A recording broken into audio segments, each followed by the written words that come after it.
नमस्कार नमस्कार, मेरा नाम है राजीव कुमार बजाज एनआर के भी और मैं हूं इस वक्त एडवोकेट प्रदीप नंबियार जी के साथ। प्रदीप जी नमस्कार। नमस्कार सर, नमस्कार। और प्रदीप जी और मैं, हम दोनों कहाँ हैं? नेशन नाउ पर एज यूजुअल। और नेशन नाउ कहाँ है? हमेशा हमेशा आपके साथ। आप सब लोगों को जय हिंद, जय महाराष्ट्र, जय भवानी, जय शिवाजी, वंदे मातरम। वंदे मातरम। भारत माता की जय, जय हिंद, जय। इनकलाब जिंदाबाद, सत श्री अकाल, अस्सलाम वालेकुम वगैरह वगैरह, जो जो जो और बाकी सब भी। Shalom, why not? We are very good friends with Israel now. We always Yes, were sir. actually. बिल्कुल। So Pradeep ji, this thing is taking all these 2 or 3 incidents which have taken place of Maharashtrian Navnirman Sena and Shiv Sena guys going and beating up people for not speaking Marathi. I think it's getting to be a bit much. Actually, if you look at it, these are not very, how shall I put it, very important incidents, so to speak. These are ये क्या है कि वो छोट-पोट incident जो होते हैं बीच में, और वो साथ में क्या है कि वो पहले से ही कैमरामैन को भी इन्फॉर्म कर देते हैं, भैया हम लोग यहाँ पर जा रहे हैं, थप्पड़-वप्पड़ मारेंगे तो शूट कर लेना। और कैमरा बंद होने के बाद थोड़े पैसे भी बेचारे के देते हैं, गरीब का कुछ समोसा वमोसा तोड़ दिया और कुछ ये ले जा भाई, ले जा भाई। ये तो मेरा इलेक्शन आया है तो ये सब, तो मेरा ये कहना है कि मतलब you should not take it very seriously, इसको ज़्यादा सीरियसली नहीं लेना चाहिए। लेकिन फिर भी मीरा रोड में आज जो है का मोर्चा वोर्चा हुआ है, सब कुछ हुआ है। और दूसरी चीज़ क्या है which is very important, Akhilesh Yadav साहब ने कहा है कि there is a conspiracy to close down most of the schools in Uttar Pradesh, जो गवर्नमेंट एडेड स्कूल्स हैं। एक कोई साजिश है कि इनको किसी भी तरीके से बंद किया जाए, क्योंकि जो प्राइवेट एजुकेशन लॉबी जो है बहुत बहुत खतरनाक है साहब, पूरे हिंदुस्तान में बहुत खतरनाक है, माफिया है वो पूरा। मैं कहता हूँ दाऊद इब्राहिम उनके सामने कुछ नहीं है। मैं आज की तारीख में बोलता हूँ, मतलब उनसे तो आप लड़ सकते हैं, इनसे कैसे लड़ोगे? कि आपके बच्चे पढ़ रहे हैं वहाँ पे स्कूल में, कहाँ से लड़ोगे? और नंबर 3 प्रदीप जी, जो दूसरी चीज़ जो मेरे सामने जो आई कि आज की तारीख में जितने ओबीसीज हैं, भले वो महाराष्ट्र में हो भले वो उत्तर प्रदेश में हो, जैसे हमारे साथ राकेश प्रजापति जी साहब भी होंगे थोड़ी देर के बाद, और बाकी सब जितने भी लोग हैं महाराष्ट्र में भी, हमारे बहुत अच्छे मित्र लक्ष्मण हाके साहब, जिन्होंने शुरुआत I am very proud to say nation now से ही करी। तो वो जिस प्रकार आज की तारीख में उन ओबीसीज के लिए लड़ रहे हैं जिनका कोई जिनकी आवाज़ कोई उठाता नहीं है, अब जाकर के लक्ष्मण हाके साहब जो हैं is become a prominent leader now. So बिल्कुल। अब वो देखिए ना लक्ष्मण हाके साहब को, वो कहते हैं हम जल समाधि ले लेंगे, ये ले लेंगे, वो ले लेंगे, और उनका अटैक है सीधा अजीत दादा पवार के ऊपर। वो कह रहे हैं as a finance minister he is not releasing funds, sorry, जो वेलफेयर स्कीम्स हैं ओबीसीज के लिए, उनके लिए वो स्कीम्स नहीं रिलीज कर रहे, उनके लिए फंड नहीं रिलीज कर रहे। तो भाई कहां से किसका क्या फायदा होगा? But you know if you see the BJP explanation, BJP का एक्सप्लेनेशन है you got an OBC prime minister, OBC को अगर स्टेटस दिया है तो हमने दिया है, BJP has given official study, OBC commission जिस प्रकार से अपॉइंट किया बैकवर्ड कमीशन। और कल Rijiju when he came he said मैं SC ST I belong to the ST ST community and मुझे अपलिफ्टमेंट, मुझे एम्पावर किया प्राइम मिनिस्टर मोदी जी ने, मुझे शक्ति दिया प्राइम मिनिस्टर मोदी जी ने। और उन्होंने किस्सा सुना दिया, मतलब कि मैं पूरा अंबेडकर जी का किस्सा सुना दिया हूं कि अंबेडकर या दलित ये सिर्फ कांग्रेस का दिखावा है, असलियत में they have not done anything for the Dalits and the OBCs. But Pradeep ji, over here the point is very simple. As far as Lakshman Hake is concerned, he is pointing towards Ajit Dada Pawar.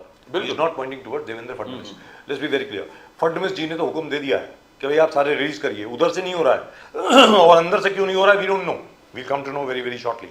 और चौथी चीज क्या है, Modi ji is again going on a nationwide tour, बाहर जा रहे हैं, Fine nation tour. So it will be interesting. और सबसे बड़ी बात यहाँ पर ये हुई है that very shortly India and the USA are going to come to a preliminary trade deal. Yes. And it's very very important. क्या है कि चुपचाप जो रहा है ना हिंदुस्तान, ट्रम्प साहब के कहने पे, ट्रम्प साहब के उकसाने पे, बाकी सब लोगों के उकसाने पे, जो बड़े प्यार से भारत ने they kept their point of view and we're going to get a great deal by the way. As far as we are concerned, it's going to be absolutely lovely. So let's go straight across. I think we've got BJP Sameer Bhagre साहब with us. Sameer Bhagre साहब नमस्कार। नमस्कार राजीव जी। जय हिंद, जय Maharashtra sir, how are you? I am fine sir. Pradeep ji को भी नमस्कार। नमस्कार। And we got Rakesh Prajapati साहब also with us. Rakesh Prajapati ji नमस्कार। नमस्कार सर, नमस्कार। बहुत मतलब मेरी मुलाकात आपसे देर बात हो रही है, बीच में प्रदीप जी के साथ तो आप थे, और गोपाल तिवारी साहब from Pune. Yes sir. Gopal Tiwari साहब कैसे हैं? बस बिल्कुल ठीक हूँ। आज तो आप सुप्रीम कोर्ट के लॉयर दिख रहे हैं। नहीं, सुप्रीम कोर्ट के लॉयर सर आपके मुंह में घी शक्कर। I have deposed in front of the Supreme Court long time ago, when the Chinese president had come over here way back when Atal Bihari Vajpayee ji was prime minister, और George Fernandes साहब ने एक petition file करी थी कि किस प्रकार security ने लोगों को मिसट्रीट किया वगैरह वगैरह वगैरह, तो उसमें हम सब लोग भी थे, but that's a separate issue, we will not go into that. लेकिन एक चीज तो है, वाजपेयी जी के जमाने में मुझे इतना याद है, वाजपेयी जी एनकरेज करते थे। मैं अभी तक I have not seen a prime minister like that. मैं आपको सीधी बात बता रहा हूं, भाग्य साहब, प्रजापति साहब और गोपाल तिवारी जी, वाजपेयी जी जैसा प्रधानमंत्री मैंने कभी नहीं देखा, जो असल में विरोधी पक्ष को एनकरेज करते थे। वो ये बोलते थे कि कटाक्ष कसो, सही है। अरे कुछ तो बोलो, मैंने कोई पॉलिसी अनाउंस करी है तो उसके ऊपर विरोध तो प्रकट करो, उनकी मानना पड़ेगा। वाजपेयी जी ने, एक बताता हूँ, वाजपेयी जी ने पंडित नेहरू की तस्वीर निकाली हुई वापस लगाने को लगाई थी, कोई डाउट नहीं है। When he was external affairs minister, sir, बहुत बड़ा दिल था उनको, बहुत, और लोकतंत्र के वो सिद्धांत जानते थे, सबसे दुरुस्त बड़ी बात, बात। एब्सोल्युटली। तो इसलिए आपको बीजेपी में होना चाहिए गोपाल Yes, तिवारी sir. जी, इसलिए आपको भारतीय जनता पार्टी में होना चाहिए सर। क्या कर रहे हैं आप वहां पे बैठ के? मैं बार बार गोपाल जी को बोलता हूँ, जब भी आपको देखते, कौन रहेगा सर? जब भी आपको देखते संजय गांधी याद आते हैं, वो भी तो चाहिए ना कोई। संजय गांधी वाला एरा याद आ जाते हैं। गोपाल जी को जब भी देखता हूँ संजय गांधी का एरा याद आ जाते हैं। Right, let me thank you. let me go across to Professor Prajapati first. लेकिन प्रजापति आज साहब, मेरे को बधाइयों में इनका बहुत अच्छा लगा गेस्चर अपना राजू जी का। नहीं तो रुद्राक्ष माला पहन के वो तो बिल्कुल महाराज जी। सर वही अब वो करियर चेंज होने वाला है सर, अब वही बनने वाला है। अब आज अब थोड़ी देर के बाद में कुछ दिनों के बाद मैं कथावाचक बनने वाला हूं सर। पत्रकारों की जरूरत है सर। अगर आप बोलते हैं तो आपकी बात मान लेते हैं sir. Thank you so much. Prajapati साहब बोल रहे हैं कथावाचक का पिटाई हो रहा है यूपी में। कथावाचक मत बनिए, प्रजापति साहब को एडवाइस देंगे वो। प्रजापति साहब आप ये बताएं, अखिलेश यादव जी ने अभी एक स्टेटमेंट दी और ये कहा कि एक कंस्पिरेसी है। ये बात सबसे पहले राकेश प्रजापति साहब ने यहीं पर इसी शो में कही थी और उसके बाद ये मामला बहुत बड़ा, कुछ और चैनल ने भी उसको लिया, लेकिन जैसे नहीं लिया जैसे लेना चाहिए। उन्होंने ये कहा है कि ये एक कंस्पिरेसी है, जो मर्ज कर रहे हैं स्कूल्स को, ये एक साजिश है स्कूल्स को बंद करने के लिए। और उसकी अगला पार्ट जो उनको कहना चाहिए था वो शायद उन्होंने नहीं कहा, वो मैं कह देता हूं कि जो प्राइवेट एजुकेशनल इंस्टीट्यूशन हैं सर, और जो एजुकेशन एज ए बिजनेस चलाते हैं, ताकि उनका दरवाजा खुल जाए, सड़क उनके लिए साफ हो जाए। क्या ऐसी बात है प्रजापति साहब? प्लीज।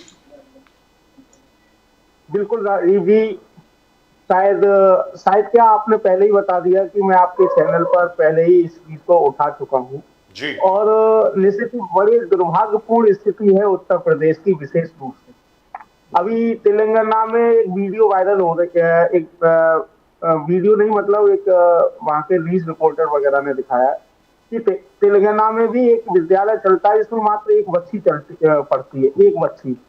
उस विद्यालय को तेलंगाना की कांग्रेस की हमारी सरकार चलाने का कार्य कर रही है, लेकिन दूसरी तरफ उत्तर प्रदेश की भाजपा की सरकार ऑलरेडी विद्यालय, राजीव जी मुझे समझ में नहीं आ रहा है, फिर मैं बार बार बड़ा दुखी हूँ इस चीज को लेकर, जो बहुत दुखी हूँ, इतना दुखी हूँ मैं बता नहीं सकता, बयान नहीं कर सकता। आंखों में आंसू की तरह कंडीशन है। आप सोचिए, छोटा सा बच्चा जो 6 साल का, 7 साल का, 8 साल का, 9 साल का है, अगर वहां पर 49 बच्चे हैं किसी गांव में, 49, तो वो विद्यालय मर्ज किए जा रहे हैं। मैं बदायूं की बता रहा हूँ, बदायूं के अंदर 126 विद्यालयों को मर्ज करने का आदेश आ गया है, 126। हद तो आज ये हो गई राजीव जी, मैं आपको एक बात और बताना चाहता हूँ। आज का ही एक सर्कुलर है कि उत्तर प्रदेश के मेरा पड़ोसी जिला है बरेली। बरेली में एक नवाबगंज तहसील है, उस नवाबगंज ब्लॉक के बीईओ, जो खंड शिक्षा अधिकारी जिसे कहते हैं, जो बेसिक शिक्षा अधिकारी के नीचे होता है, वहां पर लगभग शायद 17 विद्यालय मर्ज होने थे उनके ब्लॉक में, 17। वो केवल 10 विद्यालयों को मर्ज करा पाए, 7 विद्यालयों को मर्ज नहीं करा पाए, क्योंकि उन 7 विद्यालयों के अभिभावकों ने वहां विरोध प्रदर्शन किया, वहां पर बीईओ को भगाया वहां से, और वो लोग अड़ गए हैं कि हम विद्यालय को बंद नहीं होने देंगे। तो पता है क्या किया है इस सरकार ने? उस बीईओ को, खंड शिक्षा अधिकारी को, नोटिस भेजा है कि आखिर ये 7 विद्यालय क्यों नहीं बंद करा रहे हो आप। सोचिए, उत्तर प्रदेश के अंदर लगभग 27,000 विद्यालय बंद किए जा चुके हैं। मैंने पहले भी कहा था, जब विद्यालय बना हुआ है, विद्यालय तो आपको बनाना नहीं है, उसमें आपको कोई नया पैसा खर्च करना नहीं है, टीचर आपके पास है, आप सवा टीचर लगा दीजिए। मैंने पहले भी बताया था सवा टीचर कैसे लगा दीजिए, एक परमानेंट टीचर लगा दीजिए और एक शिक्षा मित्र लगा दीजिए जिसे केवल 10,000 रुपए मिलते हैं। एक सवा टीचर से लगा करके क्या आप 49 बच्चों को नहीं पढ़ा सकते? आप इस देश में ना जाने कितने व्यवस्थाएं हो सकती है, लेकिन दारू की दुकान है, बड़ा अफसोस के साथ कहना पड़ रहा हूं, लगातार ठेका और शराब की दुकानें उत्तर प्रदेश के अंदर बढ़ रही है, लगातार बढ़ रही है। और ये देश का दुर्भाग्य है, और विशेष रूप से उत्तर प्रदेश का दुर्भाग्य है कि यहाँ पर ऐसी सरकार चल रही है जिसके आगे नाथ न पीछे पगहिया।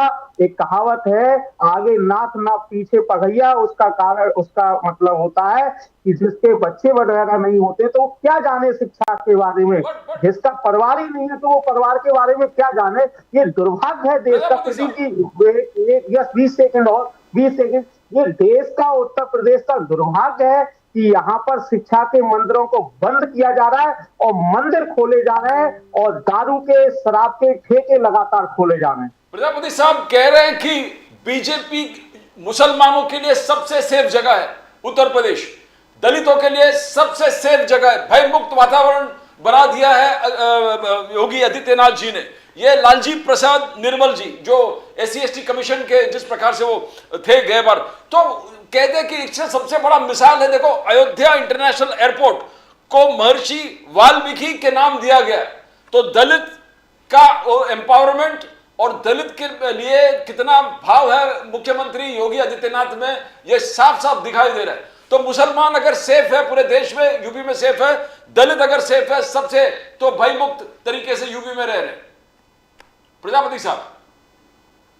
प्रदीप जी, NCRB के डाटा है, उस दिन राजीव जी ने पढ़े थे, शायद आपने राजीव जी का डाटा नहीं सुना था, या आप दोबारा से सर्च मार लीजिए। उत्तर प्रदेश के अंदर जब से भारतीय जनता पार्टी आई है, भाजपा की सरकार आई है, तब से दलितों पर अत्याचार बढ़ा है। हर दिन 16 उत्तर प्रदेश में 16 घटनाएं दलितों के साथ हो रही है। दलितों के साथ छुआछूत, पीड़ित परिवार के साथ छुआछूत, घोड़ी चढ़ने पर, और यहाँ तक कि अभी आपने उत्तर प्रदेश के अंदर एक घटना देखी थी कि भागवत कहने पर भी यादव समाज के लोगों को चोटी काट दी जाती है, गंजा किया जाता है, उनके शरीर के अंगों के साथ खिलवाड़ की जाती है, और यहाँ तक कि रेणु तिवारी जो महिला थी, उनके मूत्र से शुद्धिकरण किया जाता है। सोचिए, व्यक्ति का मूत्र इतना अच्छा हो गया, आदमी शुद्ध नहीं है, व्यक्ति का मूत्र शुद्ध हो गया।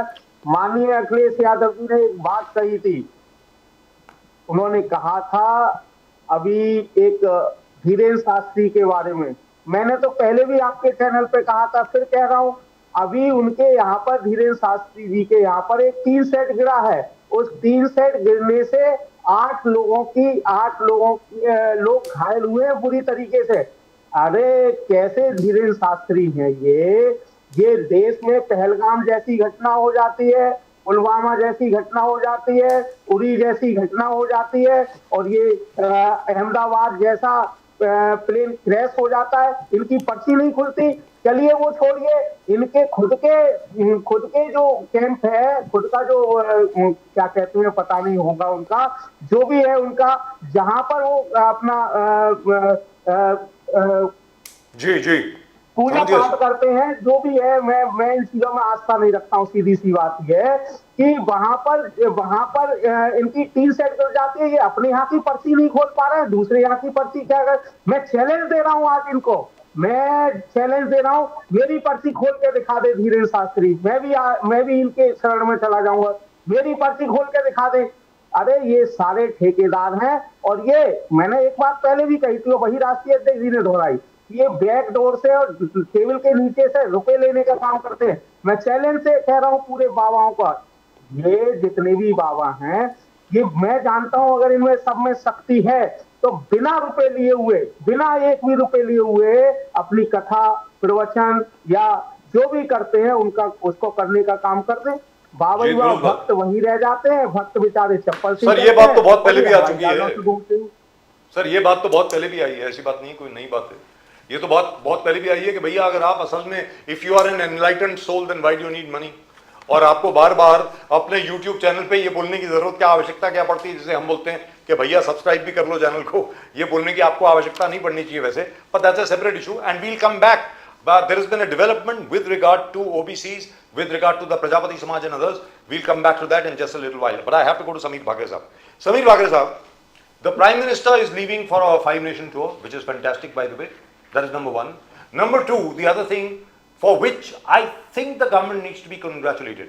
अभी तो क्या है कि हम लोग ज्यादातर नेगेटिव ही बात करते हैं, लेकिन जहां पे पॉजिटिव बात है वहां पे पॉजिटिव बात भी करनी चाहिए ना सर। यूएस के साथ जो ट्रेड डील होने वाली है, तकरीबन उस ट्रेड डील के ऊपर we have reached a conclusion. तो मतलब जो स्ट्रेटजी अपनाई थी मोदी गवर्नमेंट ने कि भले जितनी मर्जी प्रोवोकेशन आए सामने से, हम लोग उसका जवाब नहीं देंगे, we will not get instigated, we will not get provoked. जान जान के उंगली की गई थी अलग अलग लॉबीज द्वारा यूएस में। Please remember, there are enough people fronting for Pakistan, enough people fronting for China, and to top it all we are getting a great deal with China as well. आप इसके बारे में कुछ कहना चाहेंगे समीर भागरे साहब, प्लीज। राजीव जी, पहले मैं कहना चाहूंगा कि हाँ, आ रही आवाज आ रही है सर आपकी, आई कैन हियर यू।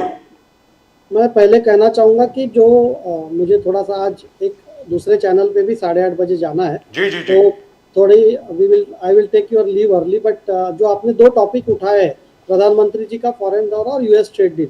देखिए, आज नरेंद्र मोदी साहब का अगर चीफ मिनिस्टर रहने के वक्त से अभी तक का प्राइम मिनिस्टर तक का सफर आप देखेंगे तो आप ये पाएंगे कि he is not something who will play to the gallery, he is not something who will react on something immaturely. तो आज मुझे बताइए, जब ऑपरेशन सिंदूर का भी चल रहा था, जब कांग्रेस पार्टी दिन रात ट्रम्प साहब को कोट कर करके उनके बारे में बोलती थी कि ट्रम्प साहब ने ऐसा बोला है, आप क्यों नहीं बोल रहे, ट्रम्प साहब ने वैसा बोला है, ट्रम्प साहब ऐसा कर रहे हैं, तो नरेंद्र मोदी जी अपना काम कर रहे थे, हमारी गवर्नमेंट अपना काम कर रही थी, and our backroom team was working and the trade deal negotiations were going on, and I am very happy that we are almost at the fag end of that trade deal, and I am hopeful that it will be in the best interest of our country. And the trade with China also, since many years or many decades, we are having a negative trade balance with China, and hopefully because of this Atmanirbhar Bharat initiative and Make in India initiative, lots of companies are putting their production facilities, including some Indian companies and foreign companies. So our trade balance with China will slowly go down. See, Rajiv ji, in the long term, we have seen that in the defense sector, whether it's because of our Atmanirbharta, we were able to have a successful operation without anyone getting know of it. So ऐसे ही काफी क्षेत्रों में we need to be Atmanirbhar, and I feel that lot of industries were not given proper attention in the past. Like for example, I have seen furniture industry, electronics industry, so much products were being imported from China in these sectors. So अब मुझे ऐसा लगता है आज Indian entrepreneur तैयार है, हमारी सरकार ने उनको कॉन्फिडेंट बनाया है, PLI स्कीम्स की हुई है, और नरेंद्र मोदी जी ये बोल चुके हैं कि make in India is his dream, आत्मनिर्भरता इज ड्रीम, और ये हम लोगों का एक कल्चरल पहले से रहा है कि स्वदेशी has to be promoted, global and vocal for local जो हमारा नारा है वो हम करते हैं। जहां पर टेक्नोलॉजी की जरूरत है, जहां import is unavoidable, we are going for that. और प्रधानमंत्री जी देखिए छोटे से छोटे देश में जा रहे हैं, and that's why the foreign policy is so successful. There's only one problem here, sir. Sorry, I know you have to leave. Sir, I know you have to leave. Just 1 second, sir. I know you have to leave, but this is very important, which is why I am asking you this. I thought I would ask you in the second round, but you have to leave at 8:30. Sir, the fact remains, at one time, और ये प्रजापति साहब को अच्छी तरह याद होगा और गोपाल तिवारी साहब को पता नहीं याद है कि नहीं, मुझे मालूम नहीं है।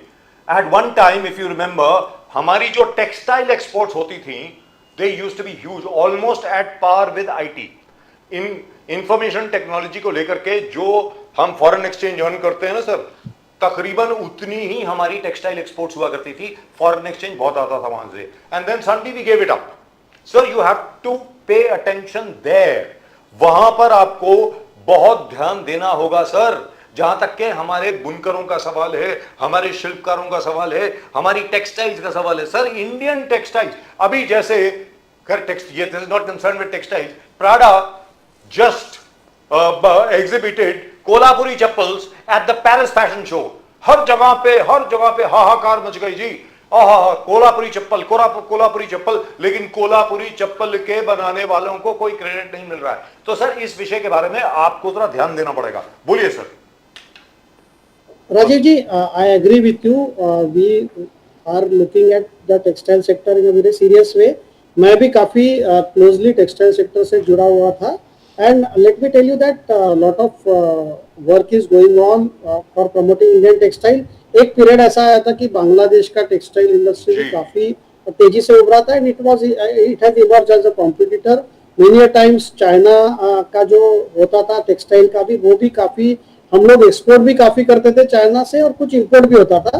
So this since textile industry is was dependent on US and European market, so now Indian textile industry is coming up with a big way in this Europe and Western countries, क्योंकि वहाँ पर consumption of this textile clothes and everything is high because of the weather condition, and because since they are more developed, so pricing भी हम लोगों को अच्छा मिलता है। And see, I come from Vidarbha where cotton is the main product, so I know the value of textile because cotton से ही bell बन के उसके बाद धागा बनता है। So we are our government, you will agree that in Vidarbha and Marathwada जो textile industry लगती है sir, they are being given special concessions, up to the extent that not only capital subsidy but there is a remission of rate of interest on the bank loan. So eventually the promoter only has to pay around 2% interest for his term loan. So this is a special scheme for Vidarbha Marathwada for textile.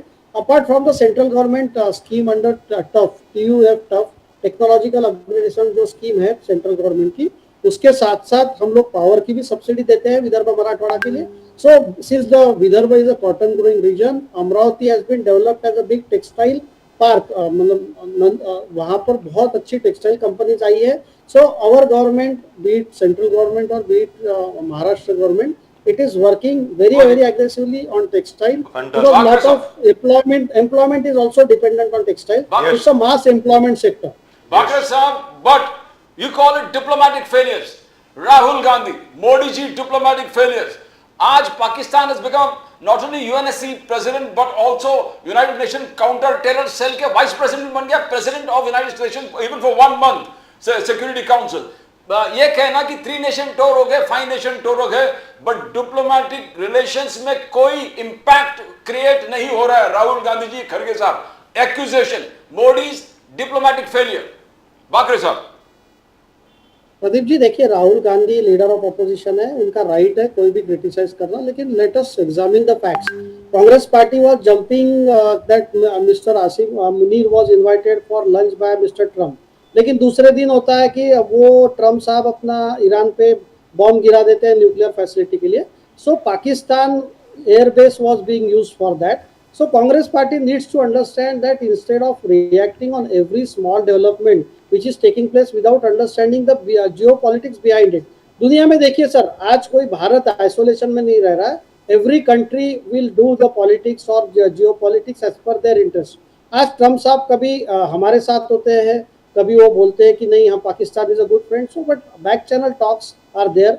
Mister Trump is a very good friend of India, he has helped our country and lot of technological transfers are happening, he has high regards from mister Modi. So देखिए कैसा है कि sometimes the surround sound is different and the actual policy is different.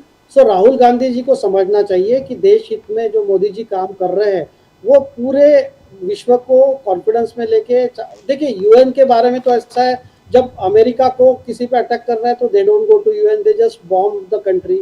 Lot of countries are not, Israel is not listening to UN. So मेरा ऐसा कहना है कि UN has become a toothless body, honestly sir, UN has become Which is really a true. Toothless body, Which is true. जिसमें कोई उनका point नहीं है कि Quite मतलब true. They are not having any control over country, they That's are right. Putting terror Pakistan as a terror country, but nothing has been getting implemented. In fact, the Pakistanis have requested that India should be called a terror sponsor state. By the way, Pakistan का latest resolution है कि India should be designated a terror state. ऐसा बोला है. They are the vice president of counter terror cell in the United Nations Security Council now. ये हास्यास्पद है, but they that is like, but they are Pradeep ji, that is like putting Hafiz Saeed in charge of the United Nations Yes. Security Council. मतलब ये कर दिया है. but यही इससे pinpoint ज्यादा कर रहा है- हास्यास्पद चीज क्या हो सकती है यार? गोपाल तिवारी जी का पार्टी ये पिन पॉइंट कर रहा है, ये क्या हो रहा है बाकरे साहब, ये क्या हो रहा है? We ये should अद्भुत we चीज should have है blocked आज it. के। We should have blocked it. But anyway, but then the only problem is that वो turn by turn आता है सर. जब जिसकी turn आती है तो वो बन जाता है. That's the whole point. लेकिन बाकरे साहब, इसके पहले कि मैं गोपाल तिवारी साहब के पास जाऊं, एक और सवाल है सर आपसे. And this is really and truly important. Prime minister अभी घाना गए थे. People don't know this, I think. Let me say this to you. पता नहीं आपको भी मालूम है कि नहीं. Sir, Ghana today is sitting on the coastline of Ghana today is sitting on the world's largest oil and gas reserves. The largest, by the way. And what has been worked out between Mr. Modi and the Ghanaian government is that ONGC will be involved in oil exploration, and later on, 5 years later, 10 years later, whenever the gas comes out, I hope the government of India will do it and not the private companies that are there. I hope. But in any event, India will be involved. So that's a great thing, by the way. I don't know whether you know about this, Bakri Sahab. Are Yes, you aware yes, of sir. this? Sir, I am saying that whatever Mr. Modi's foreign visits are there, or any country's relationship are there, it is always strategic. You see that in Iran, we have a very strategic port with us. Chabahar. Recently, Chabahar. Recently, Sri Lanka, our Masdok, which is the PSU in defense, has acquired a very important stake in their port country. Ghana has lot of reserves, and many countries we are working together. And ये लोग Congress party जो बोलती है कि मोदी साहब सिर्फ country घूमने जा रहे हैं, मोदी साहब का कोई भी एक्शन विदाउट एनी स्टडी या विदाउट एनी प्लानिंग नहीं रहता है. वो 2-2 साल 3-3 साल आगे का प्लानिंग करते हैं सर. तो आज अगर गाना की विजिट हो रही है तो डेफिनेटली इसका बैकवर्क 1 साल से चल रहा होगा.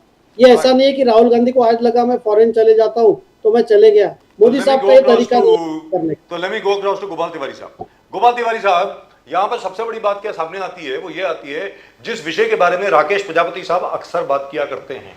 मैं आपसे पूछ रहा हूं सर, ओबीसी जो है हमारे, अदर बैकवर्ड क्लासेस जो हैं, SC ST की तो मैं बात नहीं करूंगा, क्योंकि अगर SC ST की हम बात करें तो फिर तो लंबा हो जाएगा डिस्कशन. ये तो चल जाएगा सर, 12 बजे तक चल जाएगा, वो भी कम है. ओबीसी में भी कई ऐसी जातियां हैं जिनको आज भी रॉबर ट्राइब्स का दर्जा दिया गया है महाराष्ट्र में.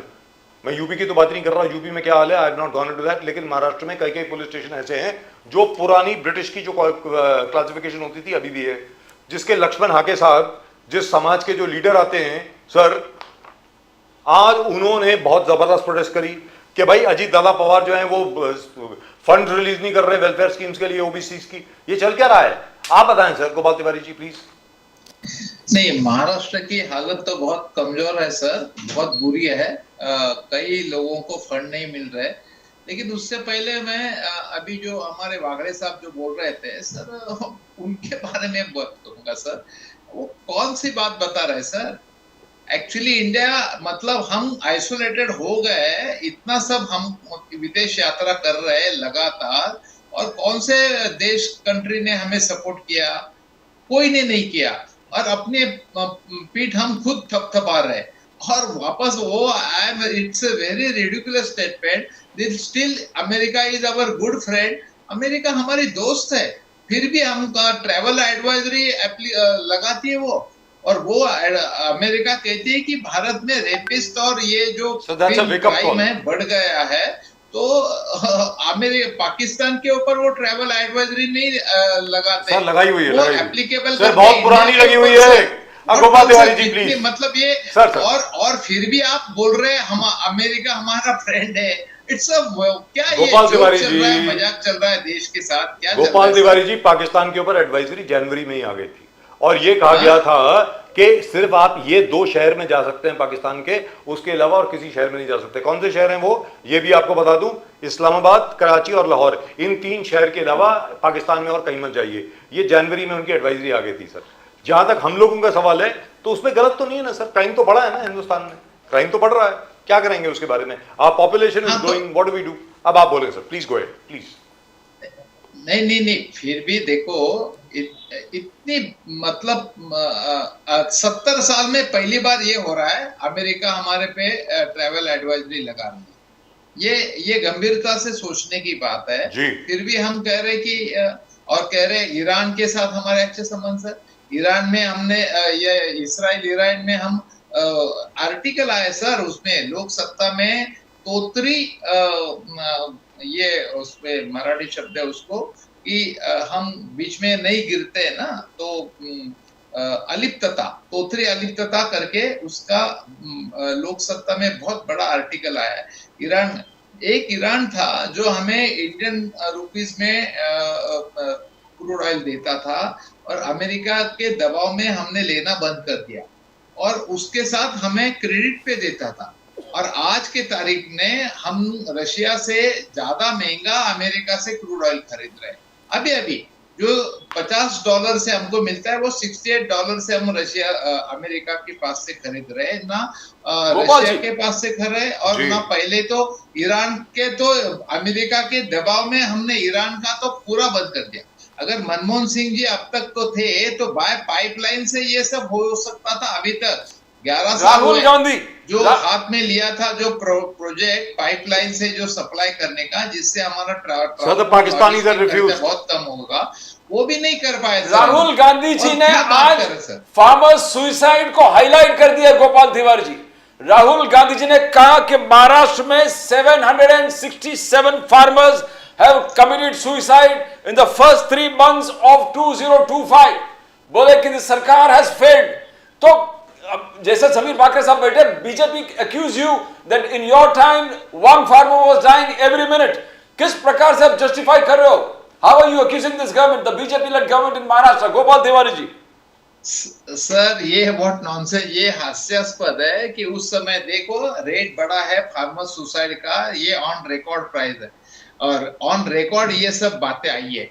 इनफैक्ट जब भी किसान सुसाइड करते उसका रिकॉर्ड मेंटेन तक नहीं हो रहा है अभी इनके काल में, तो ये गलत है और ये सब बातें सामने आई है।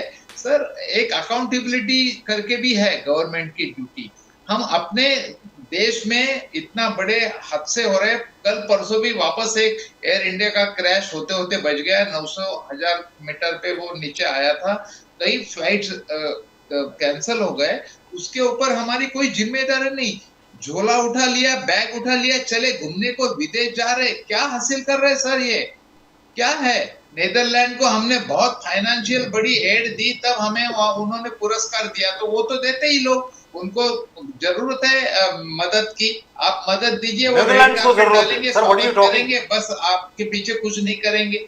ये कौन सा मतलब है? इतना क्या डिप्लोमेटिक जो बोला है कांग्रेस ने, कोई डिप्लोमेटिक के हम रिलेशन मेंटेन नहीं कर पाए, ये फैक्ट है। ये हमारे जो परसों आज या कल में 2 दिन पहले जो हमारे नौसेना का जो अधिकारी था मिस्टर शिव कुमार, कैप्टन शिव कुमार, उसने अभी कहा है कि सरकार की जो पॉलिसी है राजनीतिक बाध्यता के कारण हमारे कोई फ्लाइट्स गिर गए, उसके बारे में हमें कोई अकाउंटेबिलिटी नहीं। हमें लगता नहीं कि कम से कम 17 ना हो तो जो भी हमारे विपक्षी दल है उनको सामने जाके एक मीटिंग लेके ये बात बताए। वो बताने की उनको सीरियसनेस है नहीं, कोई अकाउंटेबिलिटी है नहीं। मतलब ये ऐसा हो गया कि life time warranty without any accountability. हम अपने मस्ती में है, जैसे बिल्ली आंख मीच के दूध पीती है, उसको कोई लेना देना नहीं। ऐसे देश के हालत खराब हो गए सर, ये क्या चल रहा है sir? That's a big sir let me get a word in. बोलता है गोपाल तिवारी जी, आपका जो एक प्रोपेगेंडा इनका ऐसा चल रहा है सर, समीर बाकरे साहब has to go, so can we ask him, BJP के कारण। Sir can we ask him? Sameer Bakre ji को जाना है, मैं उनसे एक क्लास वर्ड पूछ लेता हूं। Sir Sir, periodically, it's only 8:15 right now. I think Samir Bagre ji, periodically the US State Department issues advisories. By the way, Holland, that is the Netherlands, is at the same level as India right now, level 2 पे है. और ये advisory जो issue की गई थी वो अप्रैल 22 के इंसिडेंट के बाद इशू की गई है कि यहां पे कुछ और गड़बड़ हो सकती है. इस तरीके से ये एडवाइजरी इशू की गई. And these advisories by the way are issued from time to time and they have been issued even during Congress rule.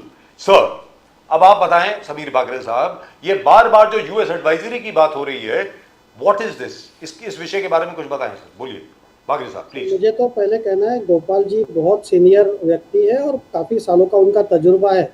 मुझे ये आश्चर्य लगता है कांग्रेस पार्टी का कि इनको देश की निगेटिविटी में इतनी मजा क्यों आती है. हमेशा खुश हो जाते हैं कि अगर देश के बारे में कोई निगेटिव बोलने की कोशिश करे. They never defend our country like Atal Bihari Vajpayee ji was defending मतलब नरसिम्हा राव जी की गवर्नमेंट. अभी या शशि थरूर जी डिफेंड करने गए तो शशि थरूर को पार्टी से निकालने के ऊपर आमादा हो गए. सो मेरा ऐसा कहना है, ईरान की ये बात कर रहे थे गोपाल जी, ईरान ने एक स्टेटमेंट इशू किया है appreciating the support of our country. Iran has a very friendly relations with our country. उन्होंने अपनी एयर स्पेस ओपन की थी टू हमारे जो स्टूडेंट्स थे जम्मू कश्मीर के और बाकी देश के, हमारे कई कोनों से वहाँ स्टूडेंट पढ़ रहे थे.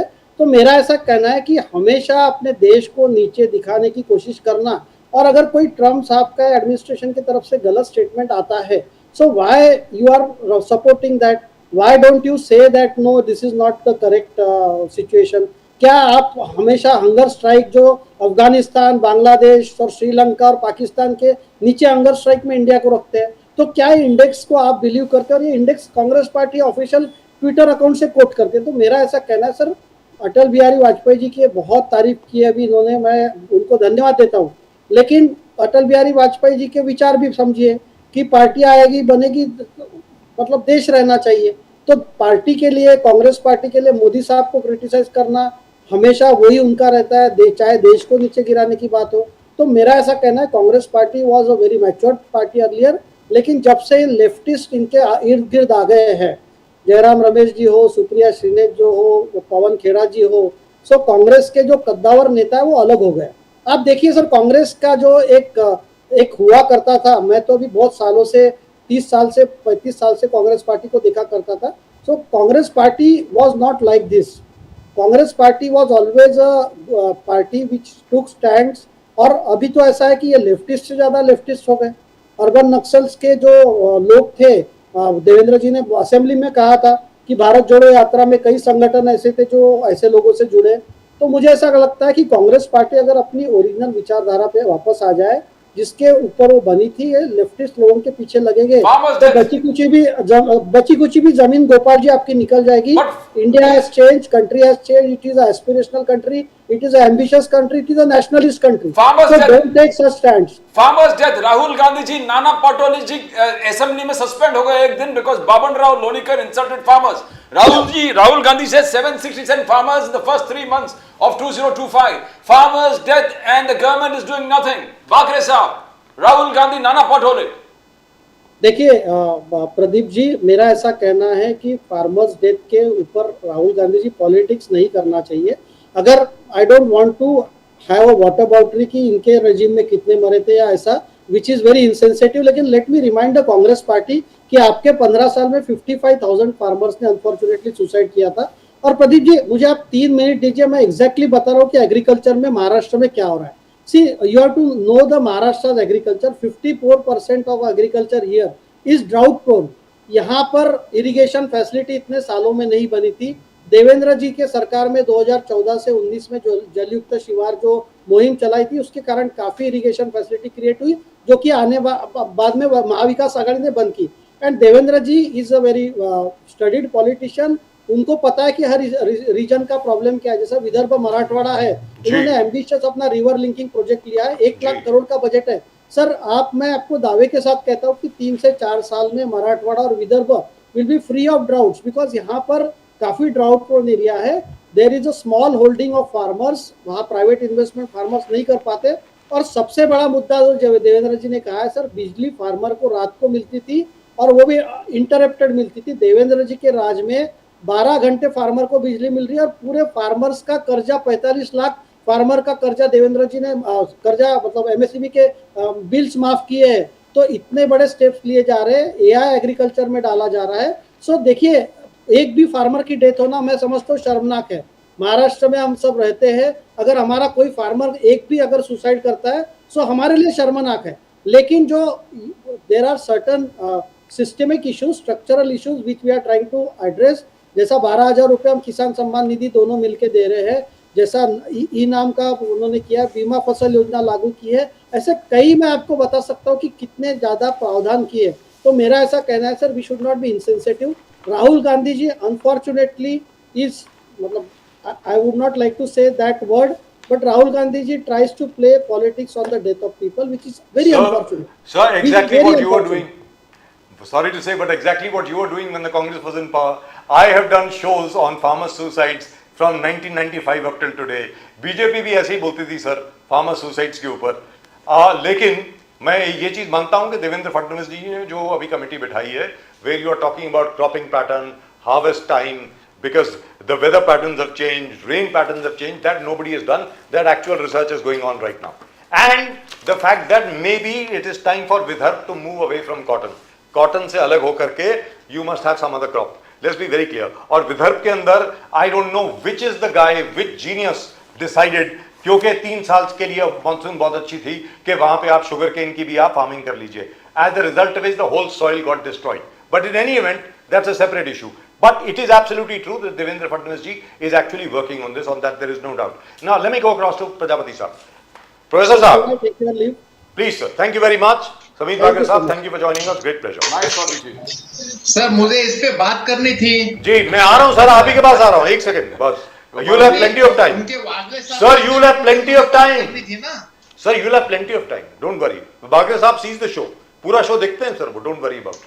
प्रजापति साहब, अब आप ये बताएं, जिस प्रकार आज की तारीख में लक्ष्मण हाके साहब महाराष्ट्र से जो दांगड़ समाज से आते हैं, दांगड़ समाज जो है, और वो समाज है जो गांव के बाहर रहता था हमेशा, लोहार हो गए, कुम्हार हो गए, अपने जो काम बड़ाई हो गए, सुतार जिनको बोलते हैं, ये सब लोग जो गांव के बाहर जिनको रखा जाता था, अंदर नहीं रखा जाता था। सर आपको मालूम है इनके पास कई लोग ऐसे जिनके पास आधार कार्ड तक नहीं है, because they don't have a permanent address. Sir, ये लोग वो हैं जो who are gypsies, they don't have a permanent address. तो हम लोग क्या कर रहे हैं sir? And the same goes for Uttar Pradesh. Uttar Pradesh में भी कई ऐसी कम्युनिटीज हैं, बंजारा कम्युनिटीज ऐसी हैं जिनके पास ना आधार कार्ड है ना पैन कार्ड है। सर क्या डेवलपमेंट कर रहे हैं हम लोग? प्रजापति साहब बताइए please, how can you leave a whole section of people behind? Sir Rajiv ji आजादी के 75 साल हो गए, 77 साल में हम चल रहे हैं, 78 साल हो गए, 78 अमृत काल महोत्सव चल रहा है, इसलिए हम उसे 75 बार कह रहे हैं, लेकिन 77-78 साल पूरे हो चुके हैं जी। लेकिन जिस तरीके का डाटा आप दे रहे हैं उसी तरीके का आंकड़ा मैं आपको बता रहा हूँ। मैंने एक सर्वे कराया था अपनी, जिस तहसील में रहता हूँ वह बिसौली तहसील का, उस तहसील में जब मैंने आंकड़ा एक बार सर्वे कराया था, खुद किया था, करवाया नहीं था, खुद किया था, तो मैंने ये देखा कि बिसौली तहसील है एक बदायूं जनपद की, तहसील में 112 गांव में प्रजापति समाज के लोग रहते हैं। उस 112 गांव में लगभग 60 गांव ऐसे थे जहां पर आज तक एक भी बच्चा प्रजापति समाज का ग्रेजुएट नहीं हुआ था। सोचिए आप, ये आजादी के बाद डॉक्टर भीमराव अंबेडकर के संविधान लागू होने के बाद की स्थिति है, जब सभी के लिए शिक्षा दी जा रही है, सभी लोग शिक्षा के लिए बनाए गए हैं, स्कूलों में सभी के लिए शिक्षा दी जा रही है।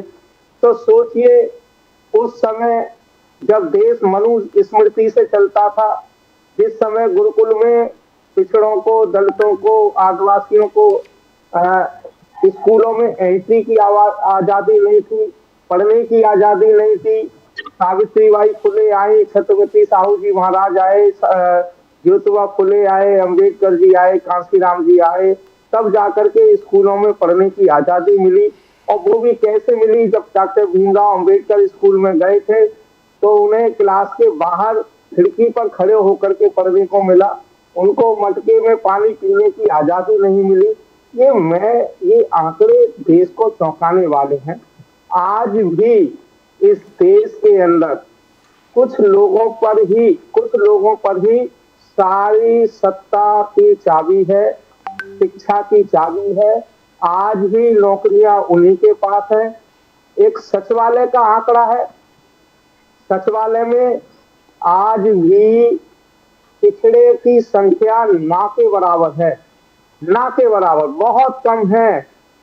जो आबादी 62% है, उस 62% आबादी का प्रतिनिधित्व नहीं है। और जिन जातियों की बात आप कर रहे हैं, ये सारी जो कमेरा जातियां कहलाती हैं, जो अपना काम धंधा करती थी, क्योंकि वो काम धंधे में व्यस्त ज्यादा रहती थी, इसलिए शिक्षा से दूर रही, शिक्षा से महरूम रही।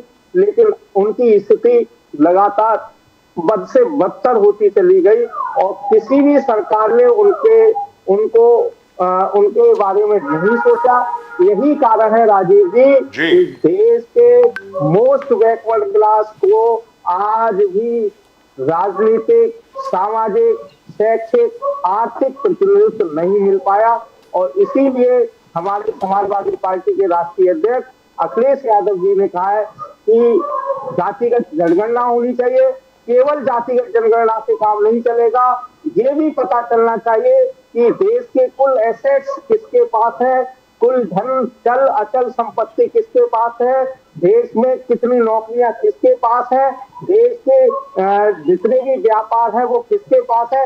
इसका भी जो है सर्वे होना चाहिए, तभी इस देश के लोगों को फायदा होगा। डॉक्टर राकेश प्रजापति साहब, किरण रिजिजू हाल ही में मुंबई में था, तो उन्होंने कहा कि मैं SC/ST कम्युनिटी से बिलोंग करता हूं। किरण रिजिजू बोले कि मैं SC/ST कम्युनिटी से बिलोंग करता हूं और जितने मोदी साहब ने OBC SC/ST समाज के वेलफेयर और ट्राइबल अपलिफ्टमेंट में काम किया, फंडिंग किए, वैसे कोई भी पहले प्रधानमंत्री नहीं किया। मैं एक जीता जागता मिसाल हूं।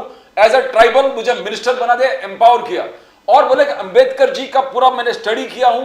बोले अगर किसी ने अंबेडकर जी को तकलीफ पहुंचाया है तो कांग्रेस ने पहुंचा दिया, Baba Saheb Ambedkar ji, doctor Baba Saheb Ambedkar ji. So he says that Congress has always been anti-Ambedkar. It is only this government of Modi that has uplifted the tribals and the OBCs. किस प्रकार से देखते हो रिजिजू के स्टेटमेंट को? डॉक्टर प्रजापति, बड़ा अच्छा प्रश्न पूछा है आपने, बहुत ही शानदार प्रश्न है। हाँ, ये बात आपकी मानूंगा, मैं स्वीकार कर रहा हूं कि इन्होंने SC, ST, OBC के लोगों को केवल और केवल सीट पर, उसे प्रतिनिधित्व नहीं कहूंगा मैं, प्रतिनिधित्व इसलिए नहीं कहूंगा कि उनकी कोई भी जिम्मेदारी नहीं है, कोई जवाबदेही नहीं है, किसी भी प्रकार का उनका अपना व्यू काम नहीं कर सकता, कोई भी अपना स्टेटमेंट नहीं दे सकते। वो केवल और केवल मोहरा है। इस देश के प्रधानमंत्री, एक देश के राष्ट्रपति बनाए जाते हैं रामनाथ कोविंद जी, लेकिन रामनाथ कोविंद जी का कोई एक स्टेटमेंट आपने अपनी तरफ से नहीं सुना होगा। यहाँ तक कि एक बार वो दिल्ली के मंदिर में गए थे, उस मंदिर में घुसने की आजादी नहीं मिली। राष्ट्रपति भवन विस्टा का, सेंट्रल विस्टा का ओपनिंग हुई थी, उसमें उनको बुलाया नहीं गया। राम मंदिर का शिलान्यास हुआ था, उसमें उन्हें नहीं बुलाया गया था। दूसरी हमारी अब वर्तमान राष्ट्रपति है द्रौपदी मुर्मू, जब अयोध्या के राम मंदिर का उद्घाटन हुआ तब उन्हें नहीं बुलाया गया, तो वो भी मंदिर में गई, उन्हें भी मंदिर में नहीं घुसने दिया गया।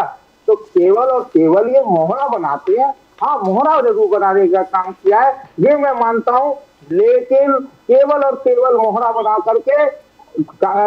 बना करके लोगों की भावनाओं के साथ खिलवाड़ करने का काम किया है, इसके अलावा कुछ नहीं है। अपना कोई भी फैसला, किरण रिजिजू में इतनी हैसियत नहीं है, किरण रिजिजू की मैं चैलेंज कह रहा हूँ, किरण रिजिजू की एक अपनी हैसियत नहीं है कि वो अपना कोई स्टेटमेंट दे दे, अपना कोई स्टेटमेंट नहीं दे सकते। जो स्टेटमेंट पीएमओ से निकलेगा या जो स्टेटमेंट हमारे गृह मंत्री जी के यहाँ से निकलेगा, इस देश में इस समय केवल केंद्र में दो लोगों की सरकार चल रही है, प्रधानमंत्री और गृह मंत्री।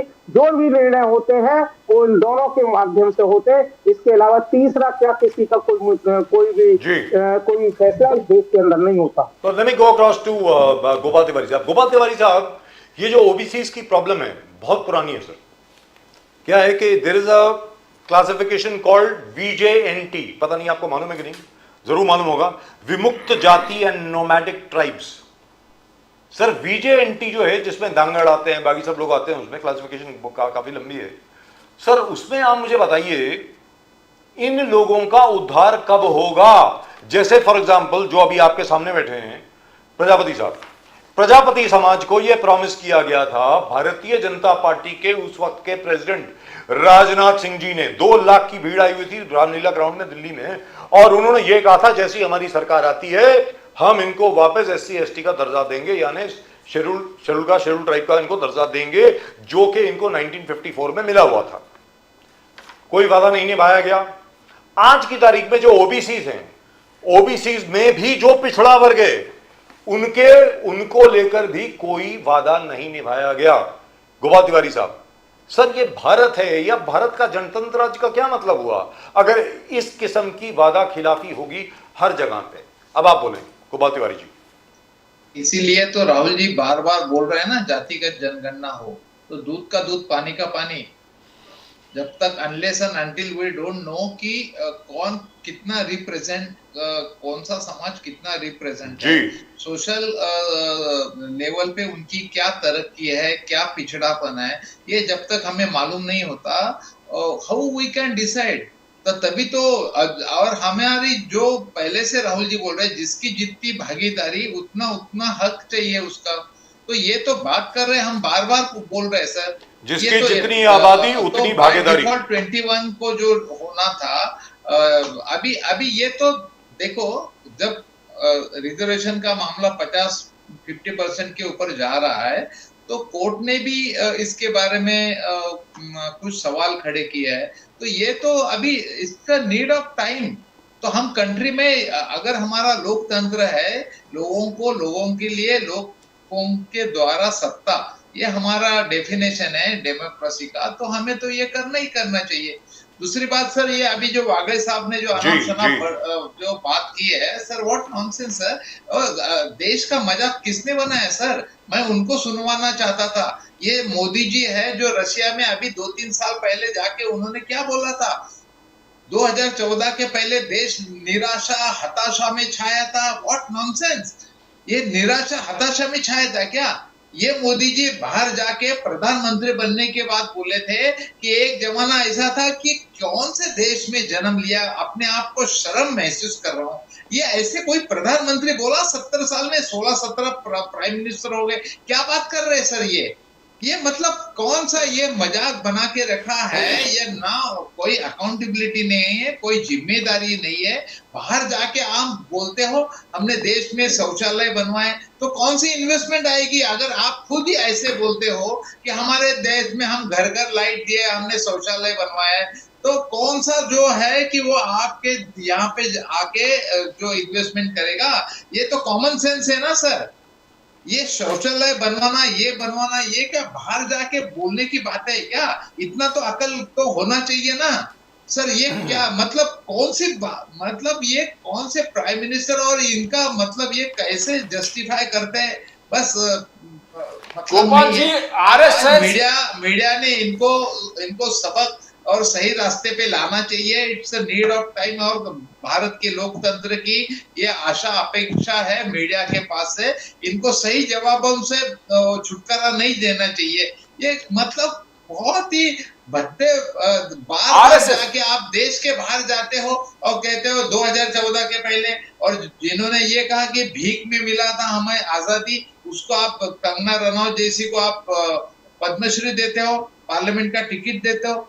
मतलब क्या तो आरएसएस कह रहे जो 2019 में भारतीय सेना को ये आदित्य अपने यूपी के सीएम आदित्य योगी बोले थे मोदी की सेना, भारतीय सेना नहीं, मोदी की सेना।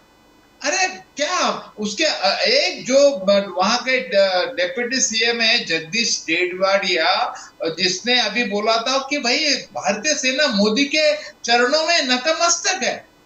अरे ये और इसी कोई उसको पूछने वाला नहीं। मेरे को तरस आता है मीडिया पे कोई इनको जवाब तक नहीं पूछे कि आप कौन से हक से ऐसे डिमोरलाइज कर रहे हो। राहुल गांधी जी ने गोपाल तिवारी जी, राहुल जी और ये बोले थे हमारा एक प्लेन गिर गया है तो इसकी जिम्मेदारी किसके ऊपर बनती है ये बताए करके कोई मीडिया पूछने वाला नहीं उनको।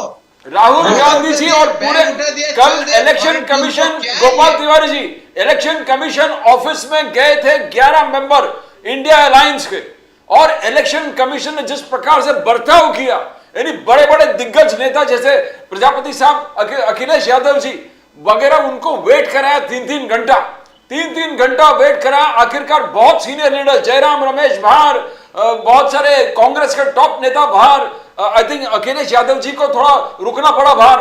तो क्या ये व्यवहार किस प्रकार से देखते हो? क्या इलेक्शन कमीशन अपने आप में एक डिक्टेटरशिप बन गया है Gopal ji? Sir obviously sir, अपने आप को वो डिक्टेटर, जब 5 जजों की बेंच ने 2023 में 5 जजों की बेंच ने ये फैसला दिया था कि भाई हमारे देश में election commission, chief justice of India और या इलेक्शन कमीशन नॉमिनेट करने का कोई प्रमाण या कोई कानून नहीं है, क्योंकि आज तक जो भी इलेक्शन चुनाव कमिश्नर, जो भी चीफ इलेक्शन कमीशन जो अपॉइंट किए गए, उसके बारे में कभी 50-60 साल में कोई ऐतराज नहीं आया। वो बैलेट पे चुनाव होते थे, सब कुछ होता था, और उसके बाद भी कोई जो ऑब्जेक्शन था ना अपोजिशन के पास से आया। और टीएस सेशन जैसे लोग भी जिन्होंने अच्छी तरह से रिफॉर्म्स किए इलेक्शन प्रक्रिया में, तो अभी अगर नहीं है तो उन्होंने कहा कि भाई एक प्राइम मिनिस्टर को अपॉइंट कीजिए, एक अपोजिशन लीडर, और एक हमारी तरफ से 5 जजों की बेंच ने ये कहा है हमारी तरफ से chief justice of India will be there in election selection committee. जब इलेक्शन कमीशन का जो अपॉइंटमेंट करना है उसमें से ही अगर ये तुरंत, उस समय भी 150-200 पार्लियामेंट मेंबर को सब सस्पेंड कर दिया, आपको याद होगा जी। एक ही दिन 150, व्हाट नॉनसेंस, क्या ये लोकतंत्र की हटकर नहीं तो क्या है? वो बिल पास कराने के लिए, और उन्होंने जो चीफ जस्टिस ऑफ इंडिया को हटा के होम मिनिस्टर को ले लिया मोदी जी ने, तो तभी तो उनके नीति में खतरा है सर। उनकी कहाँ नियत है क्या कोई साफ?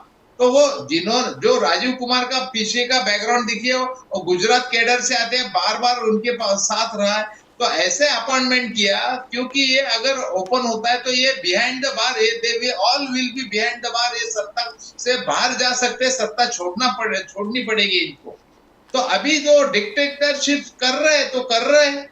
बार बार हमने राहुल जी ने महाराष्ट्र के चुनाव के बारे में देश की 13 प्रांतों में 13 लैंग्वेज में इतना बड़ा डिटेल आर्टिकल दिया है। अगर कोई रहता तो उनके खिलाफ कोई दर्ज करता था मामला, लेकिन कर नहीं पाते।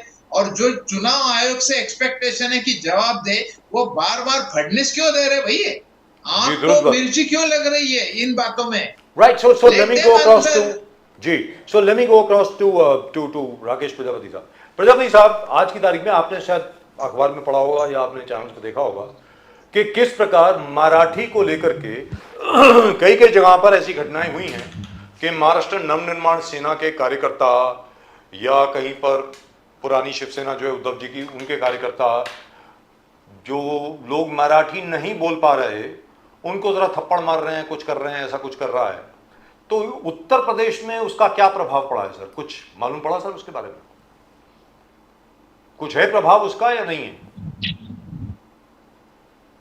नहीं, मैं पूरी बात नहीं आई समझ में। सर ये है कि मराठी के मामले को लेकर के, मराठी भाषा को लेकर के महाराष्ट्र में एक आंदोलन सा चल रहा है। जिसमें राज ठाकरे जी के महाराष्ट्र नवनिर्माण सेना के कार्यकर्ता दुकानदारों को, अलग अलग लोगों को, किसी को थप्पड़ मार रहे हैं, किसी से कान पकड़वा रहे हैं वगैरह वगैरह, अगर वो मराठी नहीं बोल पा रहे तो क्या उत्तर प्रदेश में इसका कोई प्रभाव पड़ा है? प्रजापति साहब। देखिए राकेश जी, डेफिनेट रूप से ये भारत देश, महाराष्ट्र कोई भारत से अलग तो है नहीं जी भारत का ही एक हिस्सा है जी तो। और मेरे ख्याल से मैं भी 2-3 बार जब मुंबई आया हूँ तो मैंने देखा है, या बातचीत होती रहती है तो हमारा पूर्वांचल जो है, जिसे हम आजमगढ़, मऊ, गाजीपुर, प्रयागराज, बनारस, यहाँ का तो 30% व्यक्ति मुंबई में है, 30% व्यक्ति मुंबई में है। तो ये महाराष्ट्र जो है सभी का देश है। मुझे लगता है कि इस तरीके की घटनाएं नहीं होनी चाहिए, लेकिन ये भाजपा से जुड़े हुए लोग जितने भी हैं ये ऐसा ही कार्य करते हैं।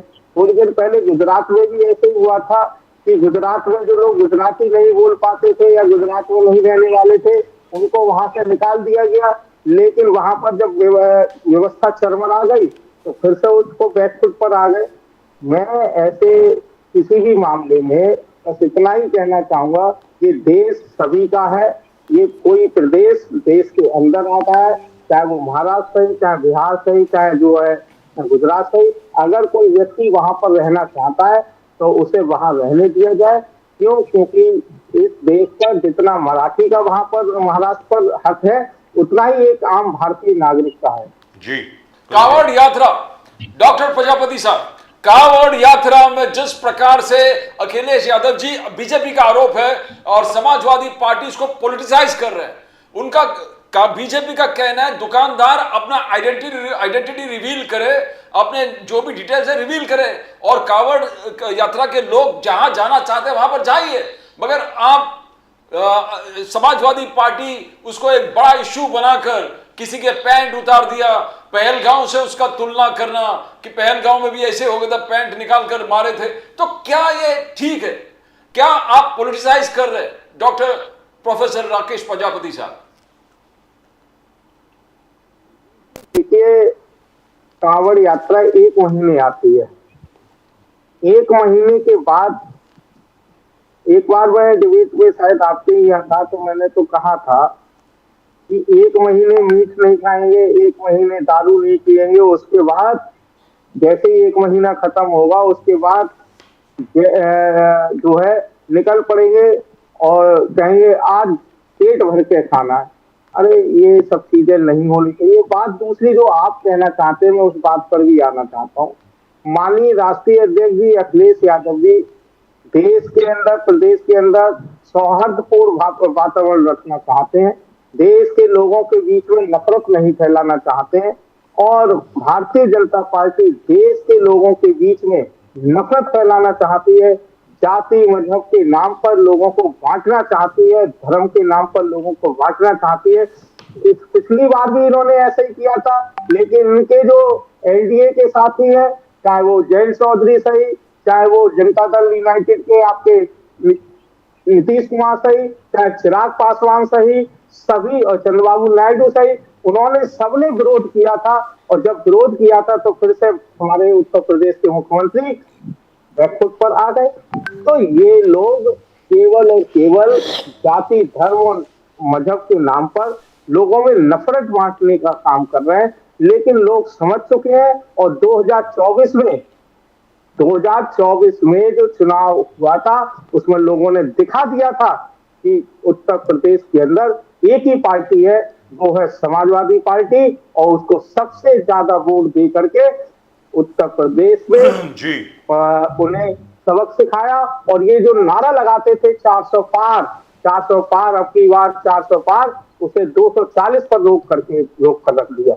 तो प्रजापति साहब आपसे ये सवाल पूछता हूं, उसके बाद मैं गोपाल तिवारी जी का इस पर जवाब दूंगा। आ रहा हूं गोपाल तिवारी जी।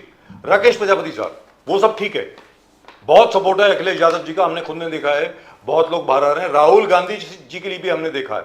मैं तो खुद ये बात न जाने कितनी मर्तबा यहां पर बोल चुका हूं कि भारत जोड़ो यात्रा पार्ट 1 और 2 में जो राहुल गांधी जी को सपोर्ट मिला वो जबरदस्त था सर। लेकिन अगर मान लीजिए जो राहुल गांधी जी बोल रहे हैं वो सच है, वोटों को लेकर के, इलेक्शन कमीशन को लेकर के, तो फिर जीतेंगे कैसे सर? ईवीएम को लेकर के, वोट्स को लेकर के, वोटिंग की प्रक्रिया को लेकर के फिर आप जीतेंगे कैसे? चुनाव कैसे जीतोगे सर? प्रजापति जी। जी राजीव जी, देखिए हमारे राष्ट्रीय अध्यक्ष अखिलेश यादव जी ने एक बार लोकसभा में अभी इसी बात कहा था, खड़े होकर के कहा था कि अगर मैं उत्तर प्रदेश के अंदर 80 में से 80 विधानसभाएं लोकसभा जीत जाता हूं तो भी मैं ईवीएम पर विश्वास नहीं कर सकता। ईवीएम पर ना समाजवादी को पहले विश्वास था ना अब विश्वास है।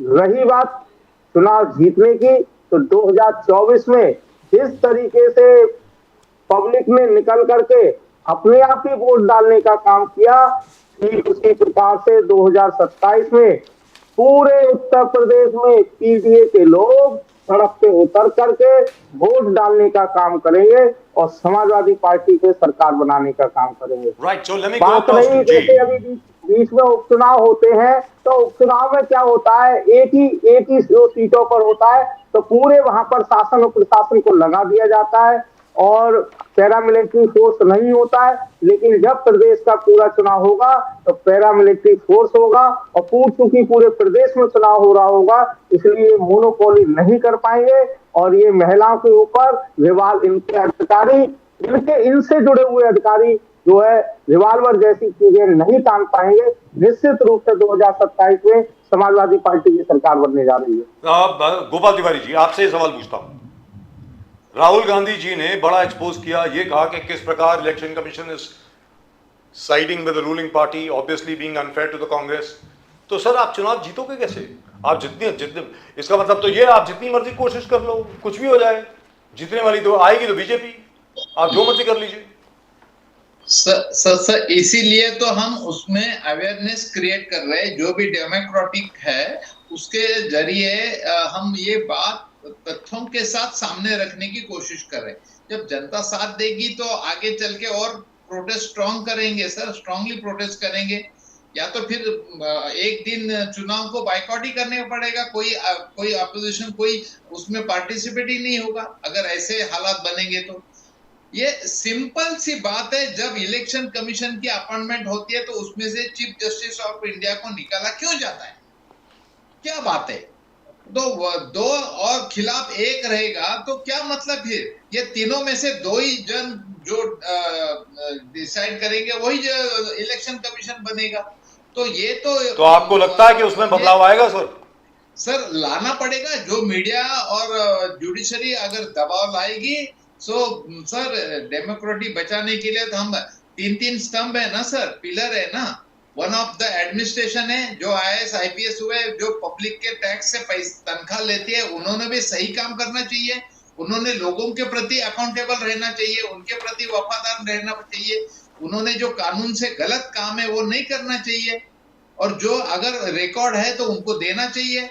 जो आज उनका जो परिवार चल रहा है लोगों की डेमोक्रेसी के, ये कोई अपने बाप दादों की पैसे से नहीं चला रहे, ये देश की संपत्ति। आज देखो ट्रेन का भी फेयर बढ़ गया है सर, कितना, क्या मतलब अभी जो एक कई बातें सर, महंगाई है, इसमें भी जो IAS IPS ऑफिसर है वो जो ओथ लेते हैं जब इंडियन एडमिनिस्ट्रेटिव सर्विस और इंडियन पुलिस सर्विस, उन्होंने कानून के साथ काम करना चाहिए, अपना कॉन्शियस जो अपने को परमिट करता है वही काम करने चाहिए।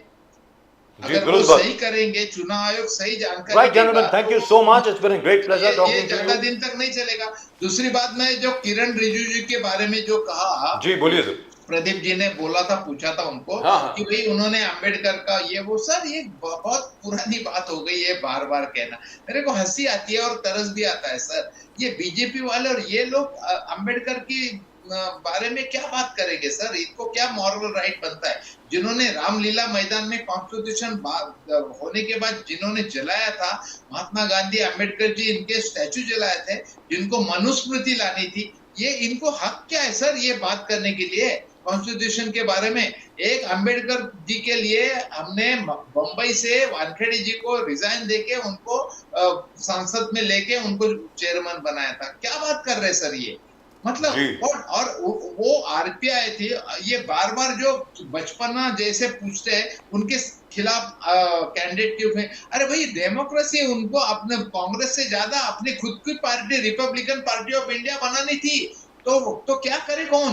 तो अगर हम ये बात कोई बोलता नहीं है सर, हाँ? गोपाल तिवारी जी, ये बात कोई बोलता नहीं है के पंडित जी की बात हुई थी। खुद की पार्टी है, he belongs to his party, he is the founder of his party। Sir Rajni Patel साहब मिलने गए थे उनको सामने, तो इसका मतलब ये नहीं है ना कि उनके खिलाफ कैंडिडेट खड़ा कर दिया। वो पॉलिटिकल एक रोल रिस्पॉन्सिबिलिटी के आए हैं, तो लेट पब्लिक डिसाइड। तो इसमें कौन सी बात हो गई? सर रजनी पटेल साहब मिलने गए थे अंबेडकर जी से, बाबा साहेब भीमराव अंबेडकर जी से मिलने गए थे। उन्होंने कहा था कि आप कांग्रेस के सिंबल पे लड़िए ना, तो उन्होंने मना कर दिया था। उन्होंने कहा कि मेरी अपनी पार्टी के ऊपर मैं लड़ूंगा। हाँ, तो बिल्कुल, तो फिर यही तो फैक्ट है ना। तो उसमें अंबेडकर जी का अनादर कहाँ हुआ? तो कहाँ? और जब डॉक्टर बाबा साहेब अंबेडकर को फिर भी उनकी एक जो ये एक क्षमता थी, पोटेंशियल था, वो उसको नजर में लाके उनको हमने राज्यसभा में लेकर आए। हाँ, राज्यसभा में लेकर आए, ये तो किया ना। अब वानखेड़े साहब ने रिजाइन किया और नेहरू जी और अरे हिंदू कोड बिल भी लाया, तो आज कम से कम नहीं तो केवास होता था सर, अगर नहीं लाते थे हिंदू कोड जी। तो प्रॉब्लम ये है गोपाल तिवारी साहब, कुछ नहीं है। गोपाल तिवारी साहब और राकेश प्रजापति जी, मैं इस थॉट के साथ आप सब लोगों को छोड़ता हूं। प्रॉब्लम ये है, समस्या ये है कि ये सब चीजें जो हैं बार बार लोगों के सामने आनी चाहिए, और वो हम लोग लेकर के आते हैं। सर हम तो छोटे से चैनल हैं। थैंक यू सर, अरे आपको धन्यवाद देते। ये बात कहने के लिए मैं रुका हूं कब से कि डॉक्टर बाबा साहब अम्बेडकर के बारे में जो सच है, जो अरे ये गोलवलकर जी और इनके जो है, इनकी सीख क्या है सर? इनको मनुस्मृति लानी थी, इन्होंने संविधान जला दिया रामलीला मैदान में। खड़गे जी प्रेस कॉन्फ्रेंस लेके बोलते हैं, और ये कौन सी बात करते हैं अम्बेडकर जी के बारे में? और अभी अभी उसकी देख ली झलक आपने, उनके प्रति कितना आदर है उनको। अम्बेडकर क्या लगा दिया? ये कोई तरीका है? ये अभी अभी की बात है, ज्यादा नहीं है। किरण रिजिजू, इनसे क्या जानकारी नहीं क्या? किरण रिजिजू इज द संसद के minister, parliamentary affairs minister, that's right. क्या वो खुद quite right gentleman, thank you very much. Professor Prajapati, मैं उम्मीद करता हूं कि आपकी स्ट्रगल जारी रहेगी। प्रजापति कुमार समाज के लिए जो आप संघर्ष कर रहे हैं सर, काबिल तारीफ। आई एम वेरी इंप्रेस्ड। और शिवपाल जी ने ऑलरेडी डिक्लेयर कर दिया अखिलेश यादव जी सीएम बनेंगे प्रजापति साहब जी। 52nd बर्थडे अखिलेश यादव जी के शिवपाल जी ने बोला ये हमारे 2027 का मुख्यमंत्री है। और गोपाल तिवारी जी आपको भी जुड़ना चाहिए। गोपाल तिवारी जी आपको भी जुड़ना चाहिए उनको जी। गोपाल तिवारी जी आपको भी जुड़ना चाहिए समाजवादी पार्टी के साथ, कि जितने भी पिछड़े, दलित और अल्पसंख्यक हैं उन सब लोगों के लिए किस प्रकार काम किया जाए। आपको याद होगा गोपाल तिवारी जी, इंदिरा जी का फॉर्मूला जो था, नेहरू जी का जो फॉर्मूला था, ब्राह्मण, पिछड़ा, मुसलमान यानी अल्पसंख्यक, ये इन तीनों स्तंभों के ऊपर कांग्रेस कायम थी। सर आप उन लोगों को कैसे भूल सकते हैं? वापस जाइए sir, please go back to your roots. Formula change कीजिए। लोग जो हैं आपका इंतजार कर रहे हैं। I think Samajwadi Party is doing what you are supposed to be doing. आपने विश्वास जताया, इसलिए यू शो फेथ। तो मैं आपको बहुत सर लोग इंतजार कर रहे हैं, मैं आपको मजाक नहीं कर रहा, लोग इंतजार कर रहे हैं sir. Thank you gentleman, thank you very much, नमस्कार, जय हिंद, भारत माता की जय, जय Siya Ram, thank you. Well, that was rather sad. Samik Bhakre Sahab had to leave. He had to leave at 8:30, but then we did have a, how shall I put it, a meaningful, factual discussion with him, especially with regard to the textile industry. As he himself says that he was connected with the textile industry. We allowed our textile industry to be destroyed, but the coming of Mr. Muhammad Yunus in Bangladesh may have actually revived the textile industry over here. In India, all the business has now shifted to India. Odisha में, बंगाल में, और काफ़ी उसका महाराष्ट्र में भी आ रहा है। मैं उम्मीद कर रहा हूँ कि Devendra Fadnavis ji will be equal to the task and he would be instructing Mr. Ajit Dada Pawar to open up all the old looms and power looms which had shut down because all the business had shifted to Bangladesh, to all the sweatshops over there. So most of the people, by the way, now, because of the political uncertainty in Bangladesh, are now shifting to India. There is every possibility that Gujarat, Maharashtra, Bengal, Odisha will once again be the textile hub of the country. And that, I think, will be a great thing. एक ज़माना था sir, textile industry जो है वो IT industry से ज़्यादा कमाती थी. So I hope those days come always back. the leaderships, and the leadership, he takes a giant step forward in uplifting this particular industries, and then it happens. And it has to happen now, as you said, Prime Minister is जो विकसित भारत सपने लेके जा रहा है, that ji. includes textiles, and he's really hell-bent the way he's working. Sir Bhiwandi में आपको याद होगा इतने पावर लूम थे कहने की हद नहीं, and all of them have shut down, which is rather sad. एक ज़माना था of course that के there only used to be textile mills in Mumbai, जिसकी वजह से local trains चली, and we only see malls over there, we see housing societies over there, so things evolve. But at the same time, Bharat की जो कपड़े की industry है sir, कपड़े का जो उद्योग है भारत का, उसकी जो उसका जो मतलब निर्यात जो होता था, एक्सपोर्ट जो होती थी एक ज़माने में, it used to be fantastic. Indian cotton, Indian silk, Indian garments used to be the rage all over Europe, Canada and the US. I think that time should come back again.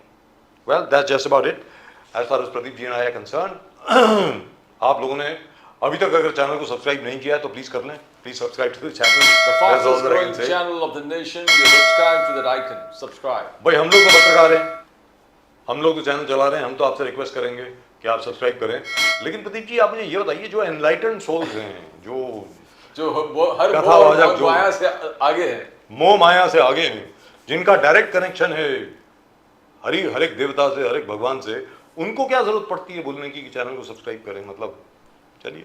और जैसा अखिलेश यादव जी ने कहा 50-50 लाख रुपए लेते हैं एक सभा के लिए, तो मतलब जरा कुछ समझ में नहीं आया, very frankly. So it's a bit much. It's like all those those Christian preachers in the US, all of whom have private planes and they have their own television channels and they have all sorts of other things. Like the who's that guy, that Tommy Hinn, Jimmy Hinn? yeah, many of them. All mass those following. guys. Yes. So who has electricity in his hands? And if you remember, Margaret Alva had fainted when he had come over here to India. When he just one touched her. incident slightly, जो उत्तर प्रदेश में जो कथावाचक जो Yadav community से थे, उनका sir मुंडना, That is terrible. that is terrible. That is terrible. It has to be Absolutely a terrible. national issue. These things have to be stopped. कथावाचक कोई भी हो सकता है. कोई भी हो सकता है. Why should he be a Brahmin? Why should he be even a Hindu? Yes. Why should he be? आज की तारीख में मुझे मालूम है. बिल्कुल. अब सर आप देखिए, वृंदावन के आगे एक बहुत बड़ा मकबरा है सर. वो मकबरा मालूम है किसका है? रस खान का है. रस खान जैसा कोई कृष्ण का भक्त नहीं हुआ. बिल्कुल. और अगर रस खान जैसा आदमी कोई आ जाए तो आप तो उसका गला काट दें. मतलब क्या है ये? कृष्ण का कोई भी भक्त हो सकता है, शिव जी को कोई भी मान सकता है, कहीं पर कोई मनाही नहीं है. जैसा कि हनुमान चालीसा के बारे में कहा जाता है प्रदीप जी, कोई भी पढ़ सकता है, भले हिंदू हो, ईसाई हो, मुसलमान हो, जो मर्जी हो, हर एक कोई पढ़ सकता है. I remember one a Muslim gentleman who कथावाचक इतना जबरदस्त था, and रामायण जब वो उसका पाठ करता था, people used to start crying. He had that impact. और जो हर इंसिडेंट को रामायण से इस प्रकार से संगीत के तरफ से आगे बढ़ाना, it was a genius work, and the people really appreciated him. So and he was a Muslim. Sir, that's what Hinduism is. Hindu धर्म क्या है? हिंदू धर्म इज ऑल एम्ब्रेसिंग. हिंदू धर्म वो चीज है जो सबको गले लगा लेता है. हाँ, जो हमारा गला काटने को आता है तो फिर उसको तो गला हम काट देंगे भाई. फिर तो आइए, फिर तो रौद्र रूप भी दिखा देंगे हम लोग अपना, ऐसी कोई बात नहीं है. लेकिन ये यादवों में अगर कोई कथावाचक है तो तुम्हारा क्या हक है उसके बाल काटने का या उसको कुछ करने का? उसके ऊपर अगर मान लीजिए एक्शन नहीं लिया गया तो फिर तो बहुत मतलब हमको आप पीछे लेके जा रहे हैं. आज की तारीख में Pradeep ji, we have survived so far out of respect for just about everybody, because as far as Hindus are concerned, we do not have a centralized high command like the Christians do or the Jews do or the Muslims do. We don't. Because Hinduism is so diverse, so liberal, so diffuse, which is the reason why we have survived. हर एक को अपना अपना मार्ग हर एक को लाजमी है। वो किस मार्ग से भगवान की तरफ पहुंचना चाहता है वो उसके ऊपर है। भगवत गीता में श्री कृष्ण यही बोलते हैं ना प्रदीप जी, बिल्कुल, कि भाई ultimately all your prayers come to me, तुम्हारी सारी जितनी भी प्रार्थनाएं हैं, जिस भी धर्म को तुम फॉलो करो आकर में मेरे पास ही आनी है। all the paths come to one supreme. That's right. तो आप क्या श्री कृष्ण से भी बड़े हो गए? पूछना चाहता हूं, आप क्या श्री कृष्ण से भी बड़े हो गए कि आपने यादवों के बाल काट दिए? श्री कृष्ण भी यदु थे, यदुवंश के थे, यादव थे। I think there should be strict action and action that should be such as nobody else should attempt this kind of thing anywhere in the country. Definite. Right, that's just about it from both Pradeep ji and myself. Thank you very much for watching. Thank you very much for being with us. We were showing all those that we are on Facebook and on X and elsewhere. Can we have that on again, please? वो जरा दिखाइए। वो nation now जो है वो Facebook पे भी है, इंस्टाग्राम पे भी है, एक्स पे भी है। नेशन नाउ में जाइए, हर जगह पर आपको नेशन नाउ मिलेगा। हमेशा हमेशा आपके साथ रहने वाला चैनल नेशन नाउ। और यहाँ पे हम लोग सच बोलते हैं भाई, किसी को बुरा लगे तो बुरा लगे, अच्छा लगे तो अच्छा लगे। और आप लोगों के समर्थन और आप लोगों ने हम लोगों का साथ अभी तक दिया है, इसके लिए आपका बहुत बहुत धन्यवाद। That's it, that's all we've got for you from both Pradeep ji and myself. नमस्कार, जय हिंद, जय महाराष्ट्र, जय भवानी, जय शिवाजी, वंदे मातरम। Vande Mataram. जय हिंद, भारत माता की जय। भारत माता की जय।